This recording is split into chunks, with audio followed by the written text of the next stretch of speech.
Hello and welcome to another episode of TV on TV. I'm State Representative Tommy Vitolo. You're watching Brookline Interactive Group. Today is Thursday, January 7th, 2021. I'll tell you, the break was nice, but it's great to be back. We've got an unbelievable guest today, DPW Commissioner Erin Gallentine. That was pre-recorded actually before Christmas. She's very busy and we got her when we could. And so it's a few weeks old, but very much worth the wait. Clearly, a lot has happened in the last day, 2 days, week. Quickly, I want to touch national, and then I want to bring you up to date on a little bit of state information and news. Nationally, there were hundreds, thousands of seditious folks who charged the Capitol and broke into offices, damaged the facilities, interrupted the proceedings of our democracy. And look, I won't say to a person, but in my mind, those were terrorists and they should be treated accordingly. It is my hope that the FBI pursue each and every single person who was trespassing on the Capitol and give these people fair trials, and those who are guilty spend their time in jail, in prison, as the law requires. There were also folks of similar ilk standing around state capitals yesterday, Oregon, Utah, Minnesota, if I understand correctly. And similarly, I hope that the state police and local police agencies of those areas do the same. Look, you don't have to like the results of any democratic election, but when you question those results purely because you didn't like them, despite what every expert on elections has said, despite the facts, despite the recounts, you're beyond the pale. You are no longer supporting a democracy. And I am speaking specifically of the President of the United States and some number, not all, but quite a few of the Republican elected members of the United States Senate, the United States House, and quite a few at the state level. I will say I have not heard any of this nonsense from my Republican colleagues in the Massachusetts State House. I'm not saying none have said it. I haven't heard it. I have no reason to think any of them have said it, and I'm grateful for them and for their service. They are my colleagues. I don't always agree with them on all the policy, but to a person, every member of the Republican delegation in the Massachusetts House of Representatives has been a gentle person in my experience, and I will stand by that. Also, hey, 2 Democratic senators, U.S. senators from Georgia. How you like them apples? So it's 50-50, 50 Democrats, 50 Republicans in the United States Senate, which means Vice President-elect Kamala Harris will be spending quite a bit of time breaking ties. Now, I want to quickly get to local and state information, but before I do that, I want to just remind folks, look, this is me, Tommy Vitolo, State Representative for Brookline. 617-872-8921 is my cell phone. Please call me if there's anything I can do for you. Tommy.vitolo@mahouse.gov is great for things like lobbying on bills and issues. But if you need help, your best bet is to call me directly. You can always email. And if you have ideas for guests for the show, let me know. We love the show. We want to keep doing it, but we need to continue to have some great guests. So at the state level, I want to share a few things. On Monday and Tuesday, we had the last 2 days of the 191st session of the Great and General Court. And then yesterday was the first day of the 192nd session. What does that mean? Well, it meant on Monday, we passed an unbelievable climate bill out of both House and Senate, identical language, and sent it to the governor. It has all kinds of great components that are necessary, not sufficient, but very much necessary. And I want to just point out one quickly. It includes an opt-in provision for a net zero stretch energy code This was the work of, frankly, myself and Representative Kay Khan, and many others who contributed to the bill. But this portion was in direct response to Attorney General Maura Healey's not allowing the Brookline natural gas and other fossil fuel restrictions come into effect because it conflicted with state law. So we fixed the state law. This bill sits on the governor's desk. He can either sign it or he can kill it. And he's got about 8 more days to do that. Tuesday night, we were in session until 4:30 a.m., passing just an enormous number of bills that had been ready to go and just hadn't yet popped. We passed an economic development bill, very important. It did not include sports betting. Folks in the House wanted it. Folks in the Senate did not. We passed a transportation bond bill that includes some good projects for Brookline. It also includes an increase in the TNC fee. I want to be clear, I don't love increasing the TNC fee. I think if we just charge for gas, then everyone will pay. And I think that Uber and Lyft help people not own cars. I think that's valuable. It also helps them not drive drunk and frankly not ride the train drunk, which I'm a big fan of.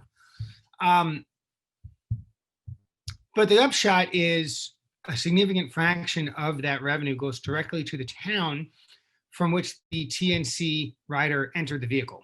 And so since Brookline has like the 4th highest number of TNC ride in the state, well behind Boston and Cambridge, of course, this will mean hundreds of thousands of dollars a year of additional revenue for Brookline, which it will spend on things like better sidewalks, better crosswalks, better sidewalk amenities, better bicycle facilities, separated bike lanes, and so forth. So this is good money to be spent in a good way. We also passed a number of other bills, some of which made it through the Senate, some of which did not. We passed a bill to further protect Article 97, championed by the Brookline Green Space Alliance. That did not, my understanding is, get adopted by the Senate, so we'll have to try again this session. And we passed a bill designed to make sure that folks who go to hospital ERs actually are able to find the ER and get in. There was a real tragedy several years ago related to that. We passed a long list of land takings and special exemption laws. A large number of communities changed their charter to have a select board instead of a board of selectmen. I thought that was exciting. We also passed a bill that calls for a committee to study the state flag, the symbology on the flag, and if indeed the symbology is inappropriate, and many think it is, but let's let the experts actually tell us the full story behind it. If it is inappropriate, to propose changes. And so we'll see where that committee goes. Reminded me a bit of the conversation that our community had around the devotion school and how to deal with that part of our history. Yesterday was the first day of the 192nd Creighton General Court, and so we had swearing in. Unlike 2 years ago, I did not go to the State House. In fact, I went to the 6th floor of Town Hall and used the Select Board hearing room as a backdrop for my swearing in. I took the oath, and I will spend another 2 years fighting hard every day for our community, for our Commonwealth, and for our country. So that's the news. I'm excited to get to this interview with Erin Gallentine, Commissioner of the DPW. And we're going to cut to it right now. Thanks for watching and being a part of my journey and our community's journey with the help of Brookline Interactive Group. And we'll see you next week. Be well.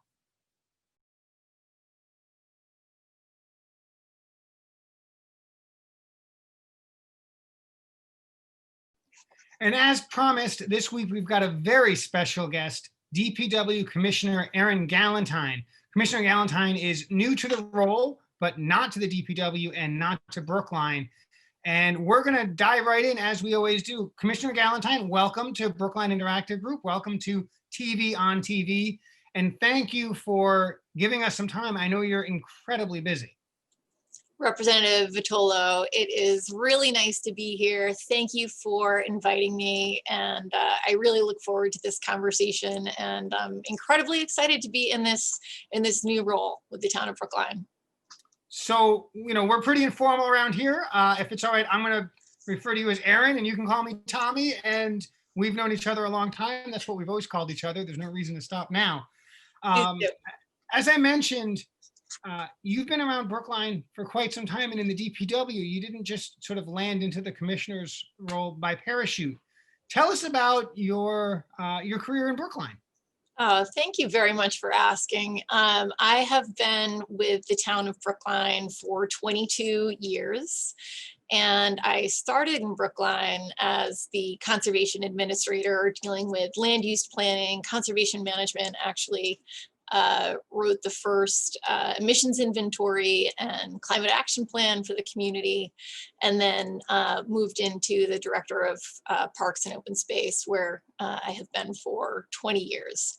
In that role, I was responsible for design, development, maintenance, and management of over 500 acres of town grounds, school grounds, athletic fields, nature sanctuaries, 2 cemeteries, and all the small green open spaces in our public ways, over 120 properties.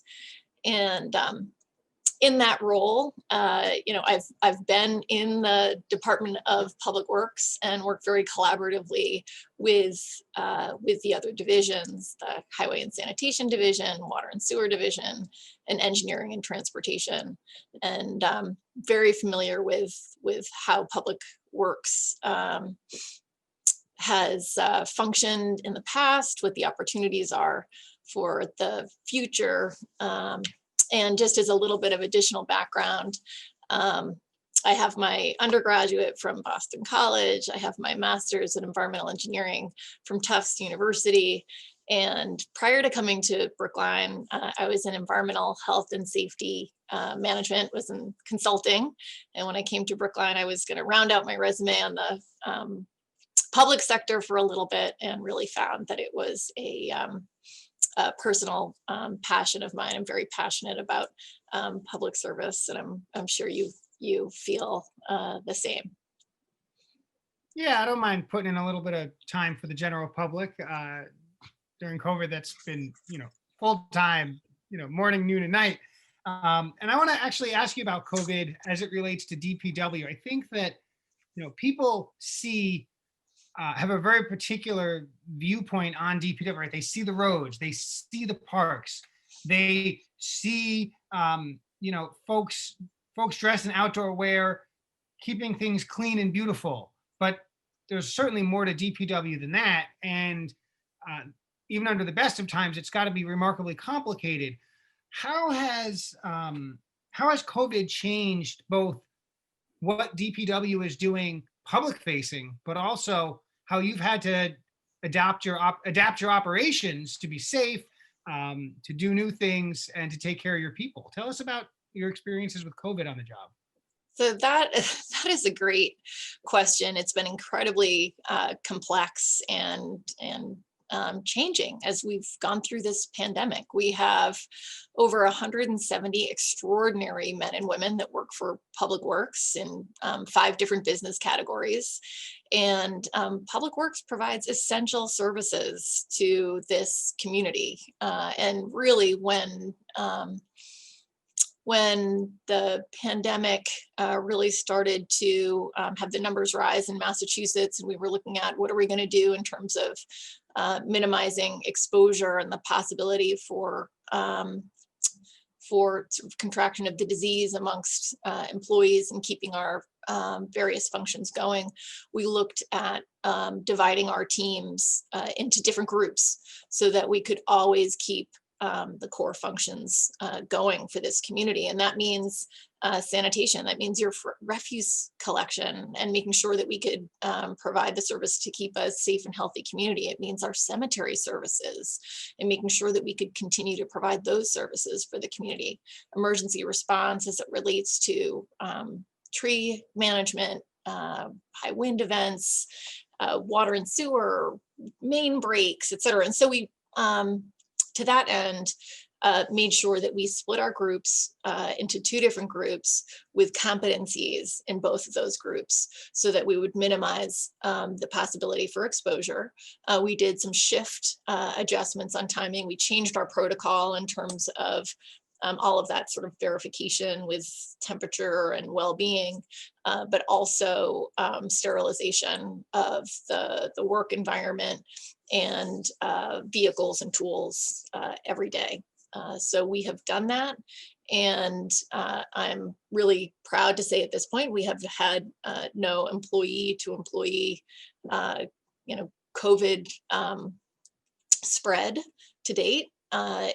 But COVID overall has really impacted our workforce in terms of people that have had possible exposure outside of work. And then thus were put into a 14-day quarantine period, which is the protocol for the town. So all of that said, I feel like we've really adapted and adjusted in ways that we never knew possible for Public Works. We have also moved a lot of our operations that could be to remote, and this I think provides some possibilities for us in Public Works going forward. So we were able to shift our engineering staff to 50% in the office, 50% at home on rotating weeks. Everyone is able to work at a fully functional capability from their home environment in terms of access to all of the plans, all of the drawings, contracts. And so we're able to keep our employees safe and also provide a high level of continued service to the community. And there are ways that I think moving forward that COVID will have us able to realize, a digital transformation in how we do work. And I'm hoping that's a positive outcome for us as a department and for the community. And so your staff was able to rake leaves via Zoom and Microsoft Teams snow removal. No, that we can't do. And so there's, we do have our planning and our programmatic staff that can do a lot of that work remotely, but otherwise we are boots on the ground, essential services. We are here every day for the community, and we just had to keep the work going. And, it has been a challenge, and we've modified how we do work. Keeping our employees distant, masked, doing various tasks. We've modified the vehicles, how employees are being transported to each of the sites that they're working at, just so that we can get them out there to rake the leaves, to pick up the trash, and obviously do snow removal and all of that work as well. So we've made adjustments in absolutely everything that we do, and some things we actually had to put off. So we modified our tree planting for the spring because a lot of that requires close contact around sort of the root ball to get those trees in, and so we let those stay in our nursery until the numbers came down a bit, and have modified accordingly. So we've been out there, and we've been out there since the beginning, and you can see I'm in my office. I've been here every day, and but we've made a lot of changes in how we do our work. Now, certainly, DPW is constantly doing maintenance and ongoing efforts, and DPW does construction, but DPW also is oh my gosh, something just broke and it needs to be fixed right now. And a recent example of that was the reservoir and Route 9, and there was an awful lot of water. What happened there? What's going on with that? Oh my goodness. Yes. So Brookline Reservoir. I mean, honestly, Brookline Reservoir was a blessing. So we just completed a $2.2 million restoration on our, beloved Brookline Reservoir. And the project itself was not only a restoration of the park and the historic gatehouse, but utility project that was working on the valves, emergency controls, and dam safety of the reservoir itself. The reservoir, many people don't know this, but it is a dam, and it's considered a high hazard, high priority dam because its area of influence would be Route 9 and downstream of Route 9 if there were ever to be a catastrophic breach. So all of that said, the MWRA was conducting and had been conducting a routine leak detection program, and as part of that discovered that there was a leak in the area of the Lee Street, and they had dispatched a crew to go out and look to find that leak and repair it. And they had mobilized on Lee Street and had started excavation. And shortly thereafter, once they had sort of removed the pressure of the roadway and the underground soils that was putting pressure on that pipe, the pipe itself blew. This was a 48-inch water main and provide service to the town. It was not a town line, but a Mass Water Resources Authority line. And we had an immediate response once that erupted. And so it was a geyser. And I don't know if folks saw the footage. It was absolutely incredible, and blew out that whole side of the road, and then cascaded over and into the reservoir, causing significant damage on the path, the embankment, and ultimately let out about 1.8 million gallons of water. We had response from not only the MWRA, but police, fire, highway and sanitation, our conservation staff, our engineering staff, and water and sewer were all out there. It was incredibly well coordinated. The MWRA was able to isolate the leak and or that break, and we were able to contain it, and we're working on restoration now. So you will see that in the next few months, that we'll be fully restoring it. And I frankly feel grateful that we had a reservoir there to take 8.1 million gallons of water. We can repair the damage, and we were glad that no one was hurt.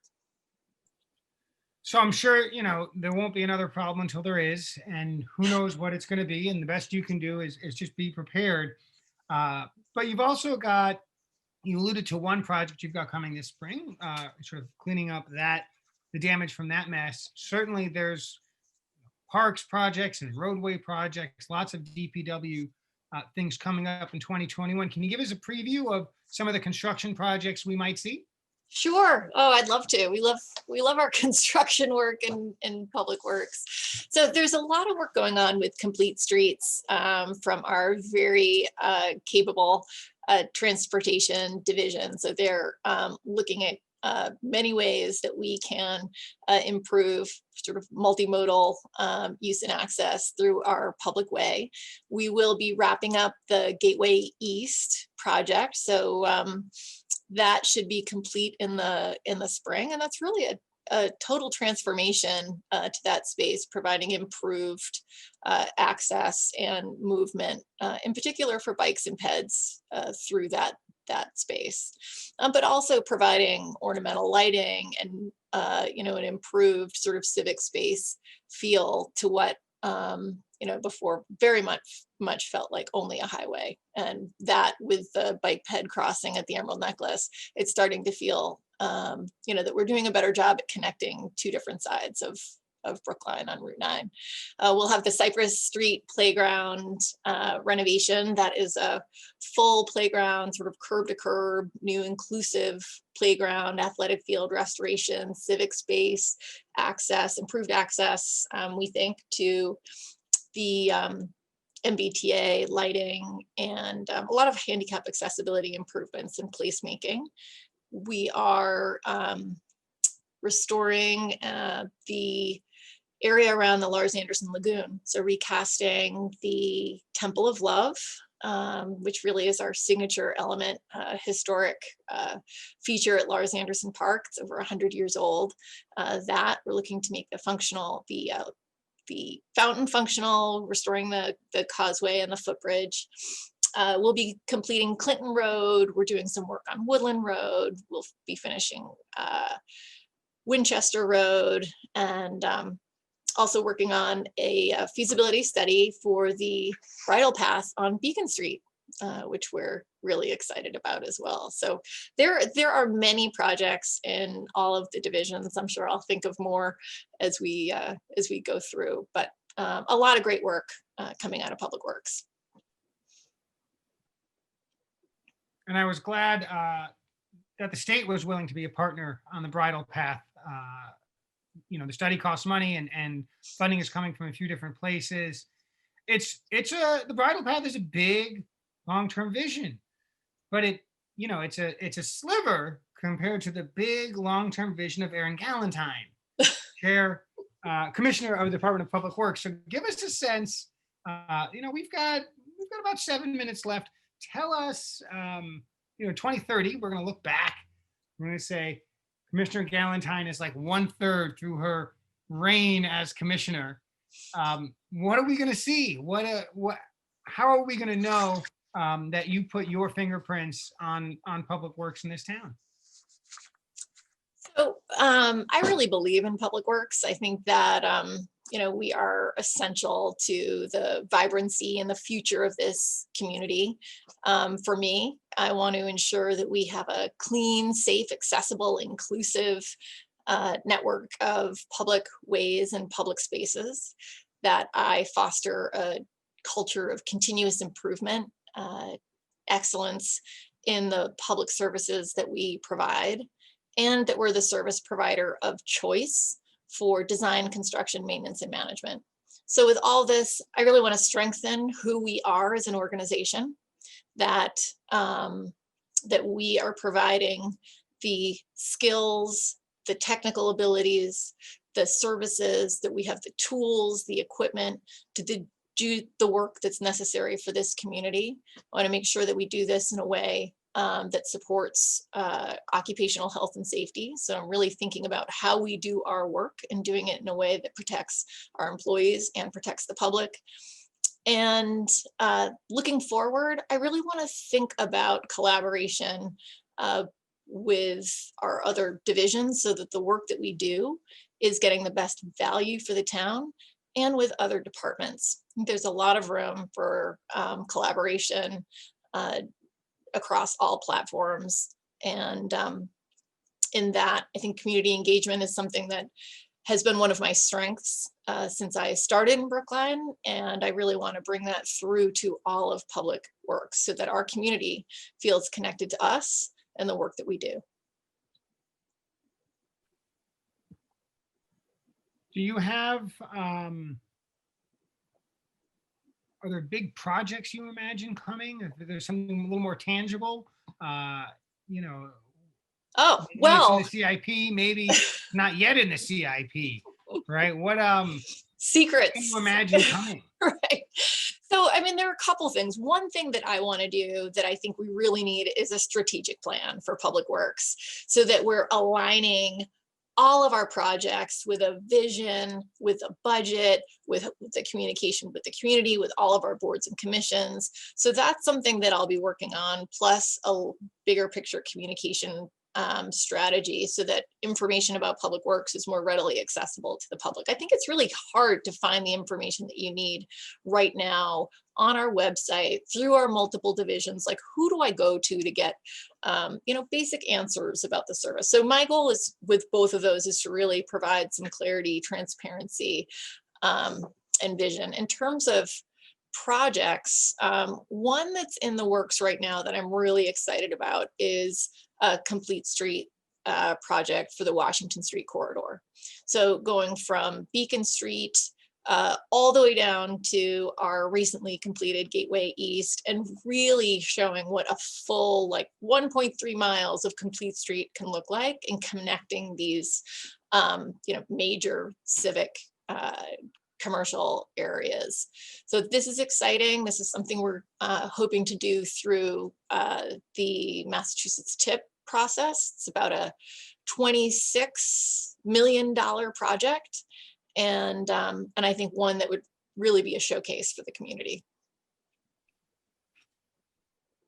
As someone who uses that corridor daily, except on days that I'm home all day because of COVID, Yeah, there's tremendous opportunity, right? It's blacktop sidewalks, and for a premier street, that's substandard. And we've gotten some crosswalks recently that we didn't used to have, and those are great. But lighting is sort of haphazard, and certainly the parking and bike lane arrangement may not be where it's going to end up. So I think it's going to be great.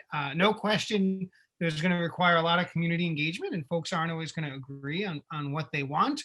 Um, there may even be some conversation about how a change of configuration of Washington Street could result in a different use of School Street, which is sort of an interesting conversation to have. So I look forward to folks weighing in on that. No doubt it will be complicated. You've been in Brookline long enough to have a better sense for the arc than most, myself included. And certainly, I have no doubt 22 years ago, everyone in Brookline really valued their parks, and they still do, right? And so that's sort of been a constant, right? Whereas complete streets is one example, I think, where actually, like, we no longer live in Robert Moses's world, right? We have a different vision for roadways. Do you have any other examples of ways in which the town's thinking about what ultimately is public works has evolved over time, and how we're thinking about things differently than maybe we did in the year 2000?